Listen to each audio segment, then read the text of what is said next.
On the morning of November 8, 1519, a Spanish soldier named Hernán Cortés walked across a stone causeway suspended above the waters of Lake Texcoco, leading roughly 400 men toward a city most of them could not have imagined existed before they saw it. At the end of that causeway stood Tenochtitlan, capital of the Aztec Triple Alliance, home to some 200,000 people, one of the largest cities anywhere on Earth at that exact moment in history, controlling an empire that drew tribute from a population estimated at 25 million people. Within a single century, 22 million of those 25 million people would be dead. What almost nobody realizes is that the biological consequences of that specific morning on the causeway are still written directly into the genome of every Mexican person alive today, in a pattern so precise that geneticists can now read the shape of a 500-year-old conquest directly off a chromosome. The version of this story most people learn is compressed into a single, tidy sentence. The Spanish conquered the Aztecs, the conquerors and the survivors eventually intermarried, and the modern Mexican people emerged gradually over 5 centuries as a blend of the two. That summary isn't false, exactly. It's simply incomplete in a way that hides almost everything genuinely interesting about what actually happened. When researchers finally sequenced the genomes of more than 1,000 Mexican individuals drawn from across the country, the data that came back didn't describe a smooth, even blend of two populations at all. It described something considerably more specific, a demographic asymmetry so extreme and so consistent that it functions almost like a forensic record of exactly how the mixing occurred, not simply that it occurred. To understand what that record actually shows, you first have to understand who was living in Mexico before Cortés ever set foot on the causeway, because the popular image of a scattered frontier population waiting to be absorbed is almost the exact opposite of reality. Tenochtitlan in 1519 sat in the middle of a lake, connected to the surrounding mainland by 3 engineered causeways, its streets arranged on a deliberate grid, its water supply delivered by aqueduct from Chapultepec, its food supply sustained by an elaborate system of raised agricultural beds called chinampas, built directly into the lake bed and irrigated through a network of canals, still in active use today in the Xochimilco district on the southern edge of modern Mexico City. The Triple Alliance that Europeans would later label the Aztec Empire was a federation of 3 city-states, Tenochtitlan, Texcoco, and Tlacopan, controlling central Mexico and drawing tribute from a population historians estimate at somewhere around 25 million people. Crucially, the Triple Alliance was never the only civilization occupying this landscape. To the north and west, the Tarascan Kingdom, centered on Tzintzuntzan in what is now Michoacán, remained an entirely separate, never-conquered polity ruled by its own dynasty. To the south in the highlands of Oaxaca, the Zapotec and Mixtec kingdoms maintained political centers at Mitla and the older site of Monte Alban, with written traditions stretching back centuries. Along the Gulf Coast, the Totonac people maintained cities including El Tajín. Across the Yucatan Peninsula and into what is now Guatemala, both lowland and highland Maya populations, descended from the builders of Tikal, Palenque, and Calakmul, remained politically fragmented by 1519, but numerically substantial and culturally distinct in their own right. Farther north, beyond the agricultural frontier of central Mexico entirely, the Yaqui, Mayo, Tepehuan, and Tarahumara peoples occupied the canyons and valleys of the Sonoran and Chihuahuan corridors. Taken together, the total population of Mesoamerica and northern Mexico in 1519 likely approached, and by some academic estimates exceeded, 20 million people, a population scale genuinely comparable to Western Europe at the exact same historical moment. This is the specific population from which every modern Mexican genome inherits its indigenous half, and it's worth emphasizing directly that this was never a single homogeneous group. It was a continental mosaic encompassing dozens of distinct language families, hundreds of separate political entities, and at least 4 genuinely distinct major culture areas, differences that would turn out 5 centuries later to remain visible and statistically distinguishable directly in DNA. None of this was a young or recently established civilization either. The pyramid complex at Teotihuacan, sitting roughly 25 miles northeast of Tenochtitlan, was already a ruin by the time the Aztecs themselves arrived in the region, having been constructed and abandoned centuries earlier. The city of Cholula, in what is now the state of Puebla, had already been continuously inhabited for more than 2,000 years by 1519 and remains inhabited today. The genetic substructure researchers would eventually identify in 21st century Mexican DNA didn't originate with the conquest. It was already deeply embedded in the population, the product of well over 15,000 years of continuous human occupation, stretching back to the earliest peoples of the Americas across the Bering Land Bridge at the close of the last ice age. The military conquest that history textbooks focus on unfolded quickly by comparison. Cortés landed at Veracruz in April 1519, formed alliances with the Totonac people, and later with Tlaxcala, after initially fighting them, marched inland, entered Tenochtitlan on November 8th, briefly took the Emperor Moctezuma hostage, was violently expelled from the city during the Noche Triste in 1520, and returned the following year to besiege and ultimately destroy it, with the siege ending on August the 13th, 1521. But the military campaign itself, brutal as it was, accounts for only a small fraction of the total mortality that followed, likely in the low hundreds of thousands at most. The overwhelming cause of the demographic collapse that followed was epidemic disease. Arriving in successive, devastating waves, the indigenous population had no prior immunity to withstand. The first wave struck in 1520, when smallpox, carried by a Spanish reinforcement expedition, landing at Veracruz, swept through the Valley of Mexico ahead of the eventual reconquest of Tenochtitlan, killing an estimated 30 to 50% of the population in that single initial wave alone, and claiming, among many others, Cuitlahuac, Moctezuma's brother, and the political and military leader coordinating indigenous resistance in December of that same year. Smallpox was followed by measles in 1531, typhus in 1545, and recurring waves of influenza, mumps, and further smallpox outbreaks across the following decades. But the single deadliest epidemic to strike Mexico in this entire period was, for more than 4 centuries, a genuine medical mystery, a disease indigenous survivors called cocolistli, a Nahuatl word meaning pestilence. The first major cocolistli wave struck central Mexico in 1545 and ran for roughly 3 years. A second wave struck in 1576, running for approximately 4 years. Between these 2 outbreaks alone, researchers estimate cocolistli killed somewhere around 15 million indigenous Mexicans, a death toll considerably larger than smallpox itself produced.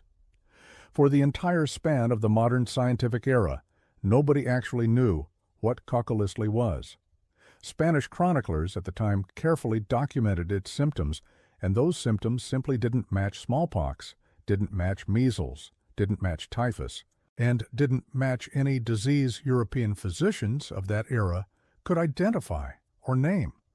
The specific pathogen responsible left no clear or unambiguous trace in skeletal remains, and the true cause of one of the deadliest epidemics in recorded human history remained a genuinely open question in epidemiology and historical demography for the entire modern period, right up until 2018.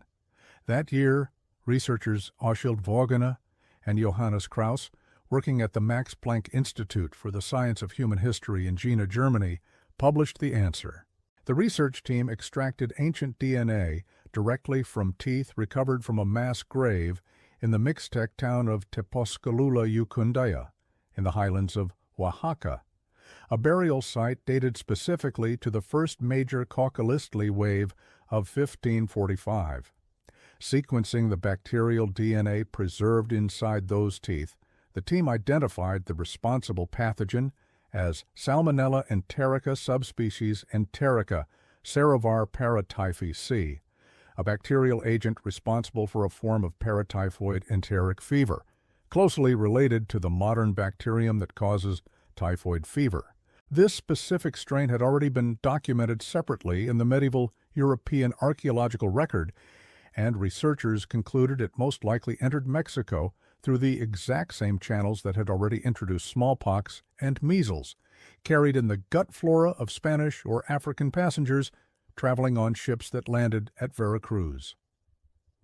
The publication of this finding closed one of the longest-standing, genuinely open questions in the entire field of historical epidemiology. Add together the successive waves of smallpox in 1520, measles in 1531, the two devastating caucholistly outbreaks of 1545 and 1576, recurring typhus and influenza, and layer on top of all of it the structural violence of the encomienda system, which compelled forced indigenous labor throughout exactly the same decades the epidemics were peaking, actively preventing affected populations from recovering meaningfully between successive disease waves, and the resulting collapse becomes almost impossible to fully absorb emotionally, even stripped down to pure demographic arithmetic. By approximately 1620, roughly a century after Cortés first crossed that causeway, the indigenous population of central Mexico had collapsed by an estimated 80 to 90%, falling from a baseline of around 25 million people in 1519 to somewhere in the range of 3 million survivors. More than 4 out of every 5 indigenous Mexicans alive in 1519 were dead within 100 years. This specific surviving fraction, roughly 3 million people out of an original 25 million, is the actual population from which the indigenous half of the modern Mexican genome directly descends. The genetic technology required to properly read what happened to those survivors afterward didn't become available until considerably more recently. By the early 2010s, genome sequencing had become affordable enough at population scale to make a genuinely comprehensive national genetic survey feasible for a country the size of Mexico. In 2014, Andrés Moreno Estrada, working with Carlos Bustamante at Stanford University in close collaboration with Mexico's National Institute of Genomic Medicine,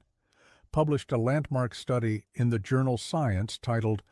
"The Genetics of Mexico Recapitulates Native American Substructure and Affects Biomedical Traits."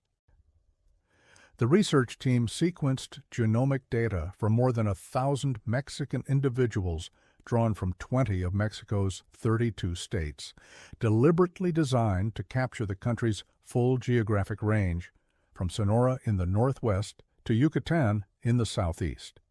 The paper's headline finding, stated plainly, was that the modern Mexican genome represents a three-way admixture of Indigenous American, European, and African genetic components, averaging across the national sample to roughly 50 to 60% Indigenous American ancestry, 30 to 40% European ancestry, and a smaller but genuinely significant 3 to 8% African ancestry,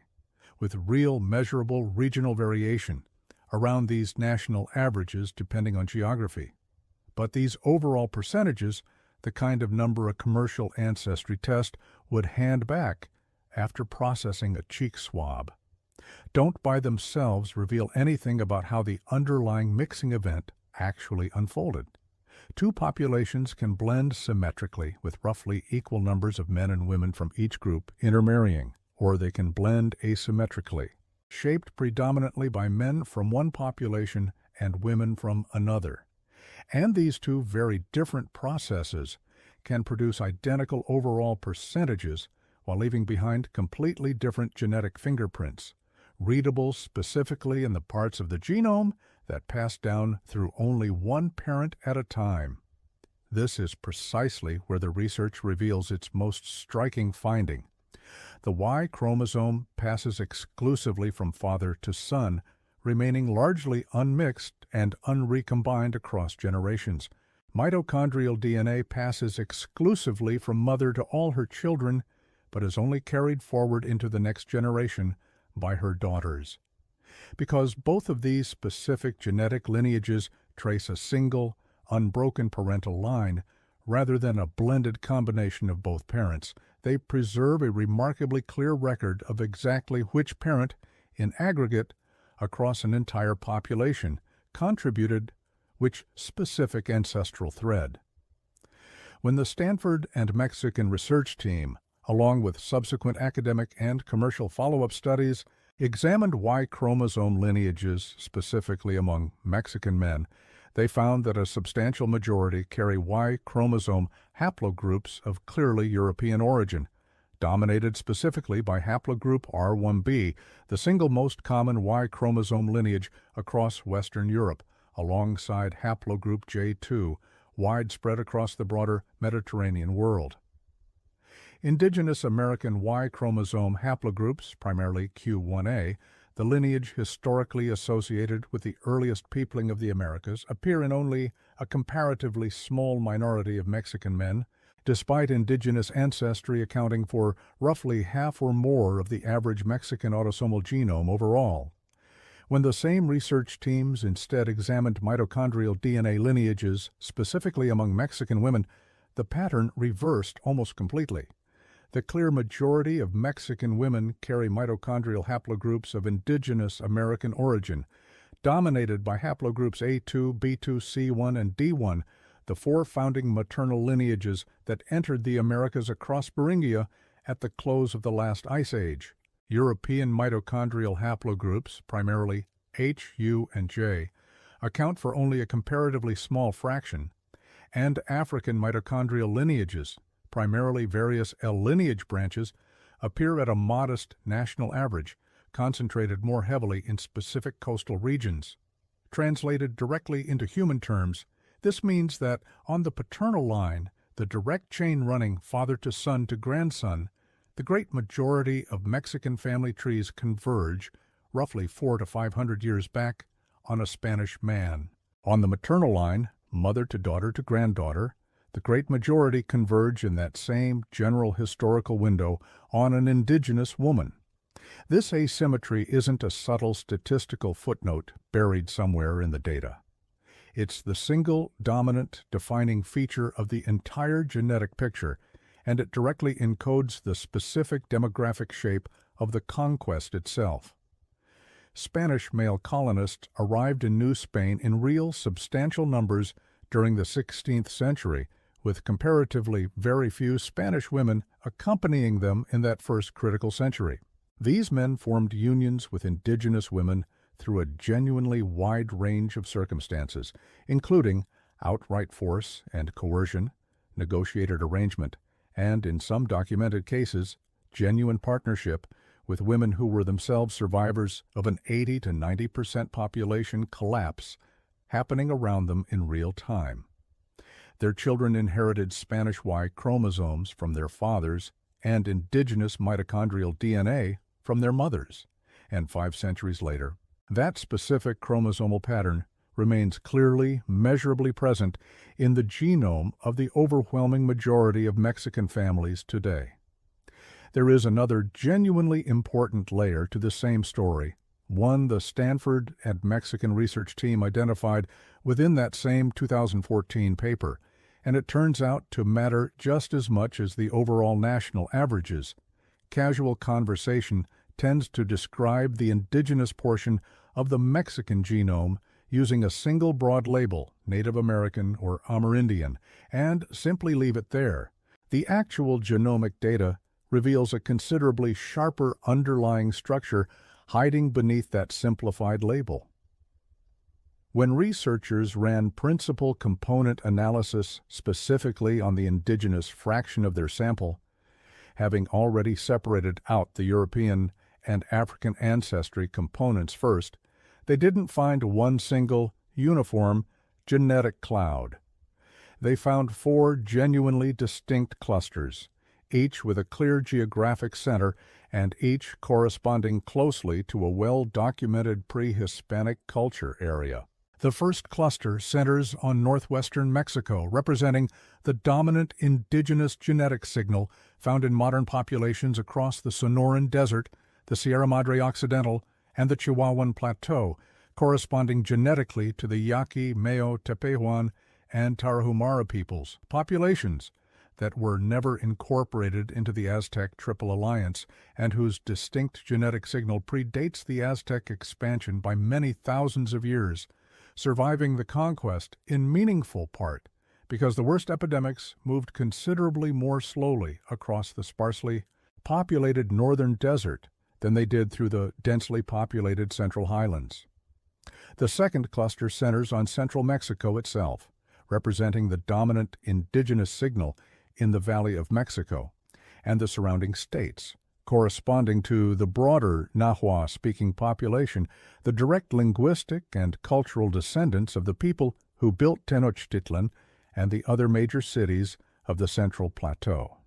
This Nahua-associated signal represents the single largest indigenous component in the entire national genome, both because the Central Highland population was by far the largest pre-conquest population, and because modern Mexico City sits directly on top of the old Aztec urban core.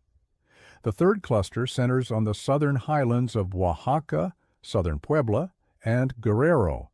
corresponding to the Zapotec and Mixtec peoples whose ancient cities at Monte Alban and Mitla were already centuries old by the time Tenochtitlan was even founded, a signal that remains the most genetically distinct of the four, specifically because Oaxaca's mountainous terrain kept this population comparatively isolated from the Central Plateau throughout much of its history. The fourth and final cluster centers on the Yucatan Peninsula and the broader Maya region, corresponding to lowland and highland Maya populations whose civilization was already roughly 2,000 years old by 1519 and whose distinct genetic signal remains easily separable from the other three clusters specifically because geography kept Maya populations meaningfully separated from central Mexico across the entire colonial period.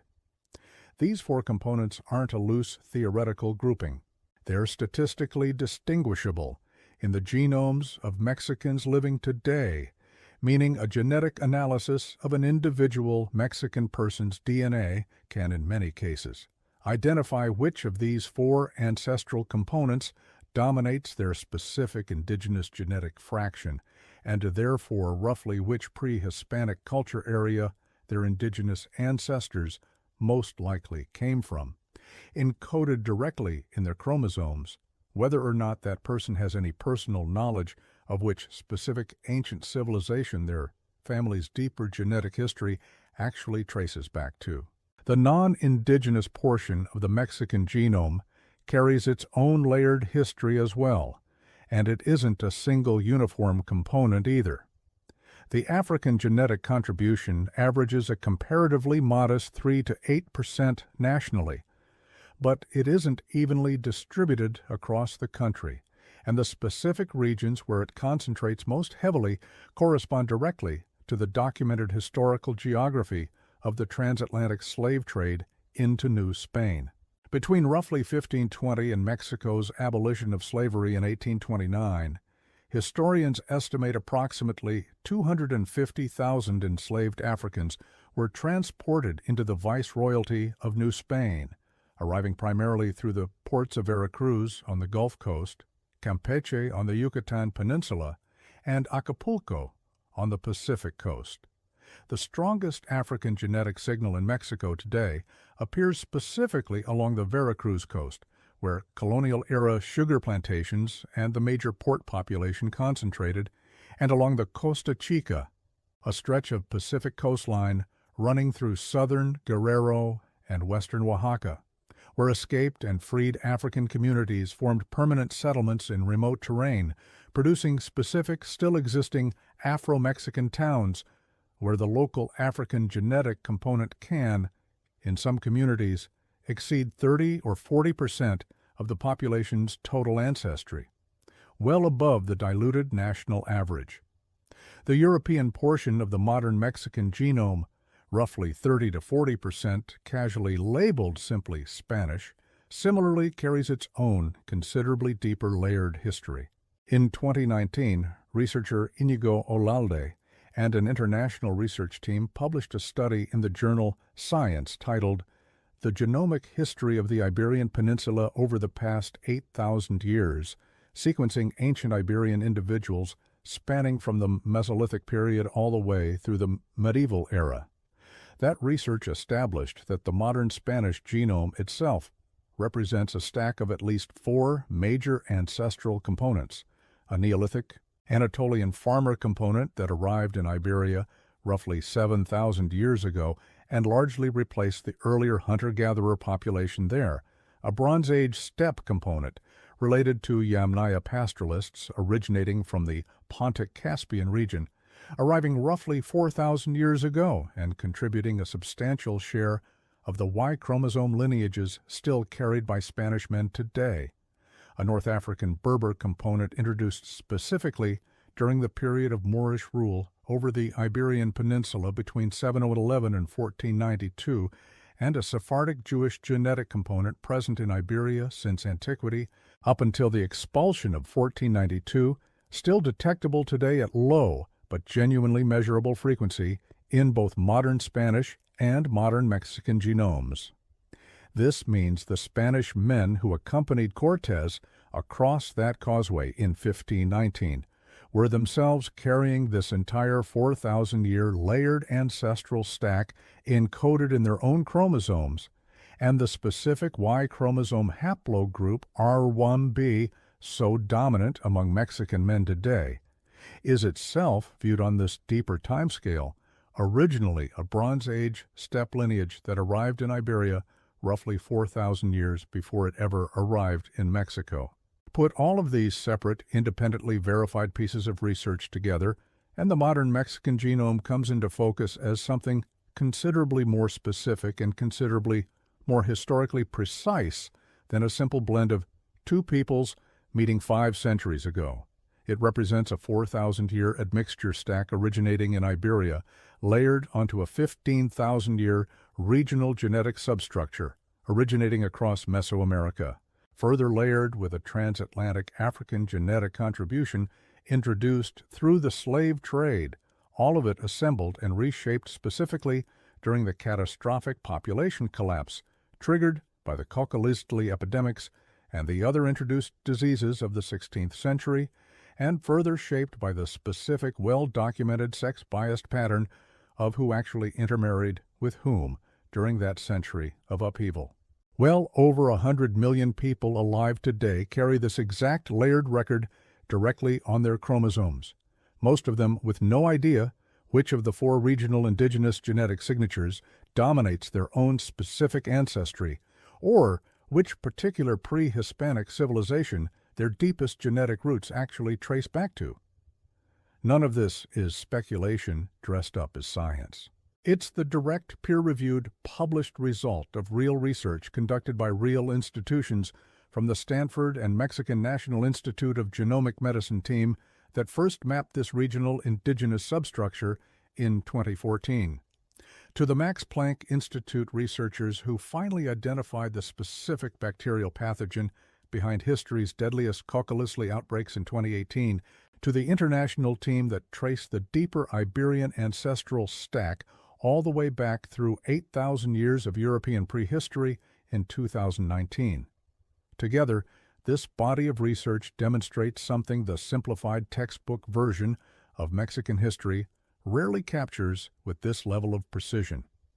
that the events of November 8, 1519, and the century of epidemic catastrophe that followed it didn't simply reshape Mexican history in the abstract. They left a direct, physical, statistically readable signature embedded in the DNA of well over 100 million people. A genetic record of conquest, catastrophic epidemic loss, and centuries of subsequent mixing that modern genomic science can now read with a level of precision that would have been genuinely unimaginable to any historian working even just 20 years ago.